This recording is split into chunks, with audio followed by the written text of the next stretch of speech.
ನಿಮ್ಮ ಮನೆಯೊಳಗೆ ಅಥವಾ ಮನೆಯ ಸುತ್ತಮುತ್ತ ಕೆಲವು ವಿಶೇಷ ಜೀವಿಗಳು ಕಾಣಿಸಿಕೊಂಡರೆ ಅದು ನಿಮ್ಮ ಭಾಗ್ಯ ಬೆಳಗುವ ಸೂಚನೆ ಎಂದು ವಾಸ್ತುಶಾಸ್ತ್ರ ಹೇಳುತ್ತದೆ.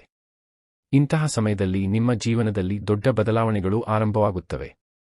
ದುಃಖ, ಕಷ್ಟ ಮತ್ತು ಅಡಚಣೆಗಳು ನಿಧಾನವಾಗಿ ದೂರವಾಗಲು ಶುರುವಾಗುತ್ತವೆ. ನಿಮ್ಮ ನಸೀಬು ಜಾಗೃತವಾಗುತ್ತಿರುವ ಸಂಕೇತ ಇದಾಗಿರುತ್ತದೆ. ಯಾವ ಮನೆಗಳಲ್ಲಿ ಈ ಜೀವಿಗಳು ವಾಸ ಮಾಡುತ್ತವೆಯೋ ಆ ಮನೆಗಳಲ್ಲಿ ಸಂತೋಷ ಮತ್ತು ಸಮೃದ್ಧಿ ನೆಲೆಸಲು ಆರಂಭವಾಗುತ್ತದೆ. ಅಂತಹ ಮನೆಗಳ ಮೇಲೆ ಲಕ್ಷ್ಮೀದೇವಿಯ ಕೃಪೆಯಿರುತ್ತದೆ ಎಂದು ನಂಬಲಾಗುತ್ತದೆ. ಲಕ್ಷ್ಮೀದೇವಿಯ ಆಶೀರ್ವಾದ ಇರುವ ಸ್ಥಳದಲ್ಲೇ ಇವು ಕಾಣಿಸಿಕೊಳ್ಳುತ್ತವೆ. ಆದ್ದರಿಂದ ಇವುಗಳನ್ನು ಬಹಳ ಶುಭ ಜೀವಿಗಳೆಂದು ಪರಿಗಣಿಸಲಾಗುತ್ತದೆ. ಈ ಜೀವಿಗಳಿಗೆ ತಿಳಿಯದೆ ಕಷ್ಟ ಕೊಟ್ಟರೆ ಅಥವಾ ಕೊಲ್ಲಿದರೆ ಲಕ್ಷ್ಮೀದೇವಿ ಕ್ರೋಧಿತರಾಗಬಹುದು ಎಂದು ಶಾಸ್ತ್ರಗಳು ಎಚ್ಚರಿಸುತ್ತವೆ. ಅದರ ಪರಿಣಾಮವಾಗಿ ಜೀವನದಲ್ಲಿ ಅನೇಕ ತೊಂದರೆಗಳು ಎದುರಾಗಬಹುದು. ಆರ್ಥಿಕ ಸಮಸ್ಯೆಗಳು ಮತ್ತು ಮಾನಸಿಕ ಅಶಾಂತಿ ಹೆಚ್ಚಾಗುವ ಸಾಧ್ಯತೆ ಇದೆ. ಆದ್ದರಿಂದ ಇವುಗಳನ್ನು ಗೌರವದಿಂದ ಕಾಣುವುದು ಅತ್ಯಂತ ಅಗತ್ಯ. ನಿಮ್ಮ ಮನೆಯಲ್ಲಿ ಇಂತಹ ಜೀವಿಗಳು ಕಾಣಿಸಿದರೆ ಇನ್ನು ನಿಮ್ಮ ಭಾಗ್ಯೋದಯವನ್ನು ಯಾರೂ ತಡೆಯಲು ಸಾಧ್ಯವಿಲ್ಲ. ಇದುವರೆಗೂ ಎದುರಿಸಿದ ಕೆಟ್ಟ ದಿನಗಳು ಅಂತ್ಯವಾಗುತ್ತವೆ. ಉತ್ತಮ ಸಮಯ ನಿಮ್ಮ ಜೀವನದ ಬಾಗಿಲು ತಟ್ಟಲು ಆರಂಭಿಸುತ್ತದೆ. ಸಕಾರಾತ್ಮಕ ಶಕ್ತಿ ನಿಮ್ಮ ಸುತ್ತಲೂ ಹರಡುತ್ತದೆ. ಈಗ ತಿಳಿಯೋಣ ಯಾವುವು ಆ 9 ಶುಭ ಜೀವಿಗಳು ಎಂದು. ಮೊದಲನೆಯದು ಗೂಬೆ ಹುಲ್ಲು. ಗೂಬೆ ಲಕ್ಷ್ಮೀದೇವಿಗೆ ಅತ್ಯಂತ ಪ್ರಿಯವಾದ ಪಕ್ಷಿ ಎಂದು ನಂಬಲಾಗುತ್ತದೆ.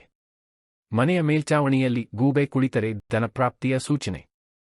ನಿಂತು ಹೋಗಿದ್ದ ಹಣ ಮರಳಿ ಸಿಗುವ ಸಾಧ್ಯತೆ ಹೆಚ್ಚಾಗುತ್ತದೆ. ಎರಡನೆಯದು ಬಣ್ಣಬಣ್ಣದ ತಿತ್ತಿಬುರುಡೆಗಳು. ಸುವರ್ಣ ಅಥವಾ ಬಣ್ಣಬಣ್ಣದ ತಿತ್ತಿಬುರುಡೆ ಮನೆಗೆ ಬಂದರೆ ಅದು ಸಂತೋಷ ಮತ್ತು ಶಾಂತಿಯ ಸಂಕೇತವಾಗಿರುತ್ತದೆ. ಅವು ನಿಮ್ಮ ಜೀವನದಲ್ಲೂ ಬಣ್ಣಗಳನ್ನು ತುಂಬುತ್ತವೆ. ಮನೆಯಲ್ಲಿ ಸದಾ ಹರ್ಷ ಮತ್ತು ಸಮೃದ್ಧಿ ನೆಲೆಸುತ್ತದೆ. ಮೂರನೆಯದು ಜಚುಂದರ್ ಮಸ್ಕ್ರ್ಯಾಟ್.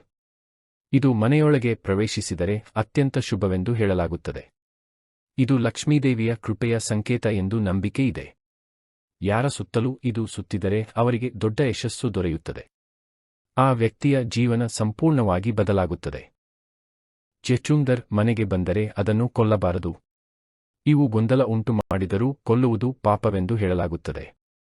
ಶಾಸ್ತ್ರಗಳಲ್ಲಿ ಇದನ್ನು ಶುಭ ಜೀವಿಯಾಗಿ ವರ್ಣಿಸಲಾಗಿದೆ. ಸ್ವಪ್ನದಲ್ಲೂ ಜಚುಂದರ್ ಕಾಣಿಸಿದರೆ ಶುಭ ಫಲ ದೊರೆಯುತ್ತದೆ. ಆದ್ದರಿಂದ ಯಾವ ಕಾರಣಕ್ಕೂ ಇದಕ್ಕೆ ಹಾನಿ ಮಾಡಬಾರದು. ನಾಲ್ಕನೆಯದು ಹಸಿರು ಗಿಳಿ. ಮನೆಯ ಬಳಿ ಗಿಳಿ ಕಾಣಿಸಿಕೊಂಡರೆ ಯಶಸ್ಸಿನ ಸೂಚನೆ. ಹೊಸ ಕೆಲಸ ಆರಂಭಿಸುವವರಿಗೆ ಇದು ಉತ್ತಮ ಸಂಕೇತ. ಉದ್ಯೋಗ ಮತ್ತು ವ್ಯವಹಾರದಲ್ಲಿ ಲಾಭ ದೊರೆಯುತ್ತದೆ. ಶ್ರಮಕ್ಕೆ ಫಲ ಸಿಗುವ ಸಮಯ ಸಮೀಪಿಸುತ್ತಿದೆ ಎನ್ನುವುದು ಇದರ ಅರ್ಥ. ಐದನೆಯದು ಗೋಡೆಹಲ್ಲಿ ಚಿಪ್ಪಳ್ಳಿ. ಚಿಪ್ಪಳ್ಳಿಯನ್ನು ಲಕ್ಷ್ಮೀದೇವಿಯ ಸಂಕೇತವೆಂದು ನಂಬಲಾಗುತ್ತದೆ. ಬಹುತೇಕರು ಇದನ್ನು ನೋಡಿ ಭಯಪಡುವರು. ಆದರೆ ಇದನ್ನು ಕೊಲ್ಲುವುದು ತಪ್ಪು ಎಂದು ಶಾಸ್ತ್ರ ಹೇಳುತ್ತದೆ. ವಿಶೇಷವಾಗಿ ಗುಂಪಾಗಿ ಕಂಡರೆ ಅದು ದೊಡ್ಡ ಶುಭ ಸೂಚನೆ. ಪೂಜೆ ಮಾಡುವಾಗ ಚಿಪ್ಪಳ್ಳಿ ಕಾಣಿಸಿದರೆ ಭಾಗ್ಯೋದಯ ಬಹಳ ಬೇಗ ನಡೆಯಲಿದೆ ಎನ್ನುವ ಸೂಚನೆ. ಕತ್ತರಿಸಿದ ಬಾಲ ಇರುವ ಚಿಪ್ಪಳ್ಳಿ ಕಂಡರೂ ಜೀವನದ ಸಂಕಷ್ಟಗಳು ಮುಗಿಯಲಿವೆ ಎಂದು ನಂಬಿಕೆ ಇದೆ. ಲಕ್ಷ್ಮಿ ಮತ್ತು ಕುಬೇರರ ಕೃಪೆ ಲಭಿಸುವ ಕಾಲ ಸಮೀಪಿಸುತ್ತದೆ. ಆರವನೆಯದು ಇರುವೆಗಳು. ಪೂರ್ವ ದಿಕ್ಕಿನಿಂದ ಆಹಾರ ಹೊತ್ತು ಹೋಗುವ ಇರುವೆಗಳು ಅತ್ಯಂತ ಶುಭ ಸಂಕೇತವೆಂದು ಪರಿಗಣಿಸಲಾಗುತ್ತದೆ. ಇದು ಕುಟುಂಬದ ಪ್ರಗತಿ ಮತ್ತು ಐಶ್ವರ್ಯದ ಸೂಚನೆ. ಮನೆಯಲ್ಲಿ ಕಲಹಗಳು ಶೀಘ್ರವೇ ಶಮನಗೊಳ್ಳುತ್ತವೆ. ಮನೆಯ ಮುಖ್ಯ ಬಾಗಿಲಿನಿಂದ ಇರುವೆಗಳ ಸಾಲು ಒಳಬಂದರೆ ಲಕ್ಷ್ಮೀದೇವಿಯೇ ಮನೆಗೆ ಪ್ರವೇಶಿಸುತ್ತಿದ್ದಾರೆ ಎನ್ನಲಾಗುತ್ತದೆ. ಇರುವೆಗಳನ್ನು ತುಳಿಯಬಾರದು ಎಂಬುದು ಮಹತ್ವದ ನಿಯಮ. ಅವುಗಳಿಗೆ ಹಿಟ್ಟು, ಸಕ್ಕರೆ ನೀಡಿದರೆ ಪುಣ್ಯ ಲಭಿಸುತ್ತದೆ.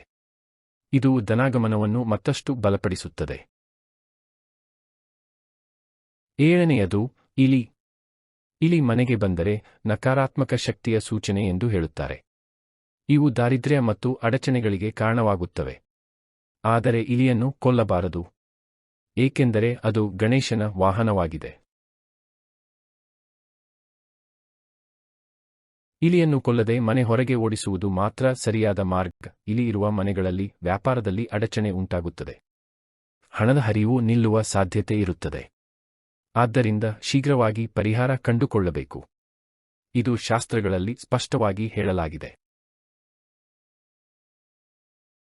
ಎಂಟನೆಯದು ನೀಲಕಂಠ ಪಕ್ಷಿ.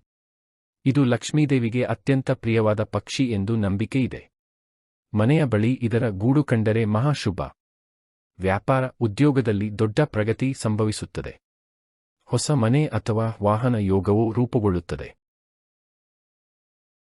ಈ ಎಲ್ಲಾ ಮಾಹಿತಿ ಜನರ ನಂಬಿಕೆ ಮತ್ತು ಶಾಸ್ತ್ರಾಧಾರಿತವಾಗಿದೆ. ಇದು ಅಂಧವಿಶ್ವಾಸವಲ್ಲ, ಆಸ್ಥೆಯ ವಿಷಯವಾಗಿದೆ. ಪ್ರತಿಯೊಬ್ಬರೂ ತಮ್ಮ ನಂಬಿಕೆಯಂತೆ ಮಾತ್ರ ಪಾಲಿಸಬೇಕು. ಈ ಮಾಹಿತಿಯ ಉದ್ದೇಶ ಸಕಾರಾತ್ಮಕ ಚಿಂತನೆ ನೀಡುವುದು. ಯಾವುದಕ್ಕೂ ನಾವು ಖಚಿತ ದಾವೆ ಮಾಡುವುದಿಲ್ಲ. ನಿಮ್ಮ ಜೀವನದಲ್ಲಿ ಸದಾ ಲಕ್ಷ್ಮೀದೇವಿಯ ಕೃಪೆ ಇರಲಿ. ಸಂತೋಷ, ಶಾಂತಿ ಮತ್ತು ಸಮೃದ್ಧಿ ನಿಮ್ಮ ಮನೆಯನ್ನು ತುಂಬಿರಲಿ.